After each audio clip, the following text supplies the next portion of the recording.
Мы очень долго ждали этого момента. Наконец-то у нас появился зал, и есть возможность какая-то тренировать вот маленьких детей и больших. Потому что у нас вот были большие проблемы с базой и все остальное. Сейчас уже более-менее есть возможность такая.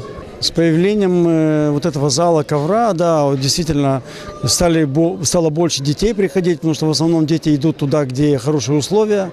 К нам, к сожалению, не ходят, потому что не было у нас возможности такой. Без помощи Федерации футбола, конечно, мы бы сами не справились, потому что действительно это большая помощь со stороны Federației. Este un lucru foarte important, realizat împreună cu Federația Moldovenească de Fotbal. Anul viitor urmează un alt teren pentru o altă școală din subordinea MTS-ului, efort în comun cu Federația Moldovenească de Fotbal. Pentru noi este important ca tinerile talente, așa cum au ieșit din această școală, să continuă să servească fotbalul din Republica Moldova, pentru că vorbim pe de o parte nu doar de o cultură a fotbalului sau promovarea culturii fotbal, dar vorbim și de cei care urmează să compună loturile naționale pe diferite categorii de vârstă și desigur orice component de infrastructură atunci când, mai ales când este reabilitat de la un spațiu nefolosit la un spațiu pentru tânăra generație, este în primul rând un lucru frumos.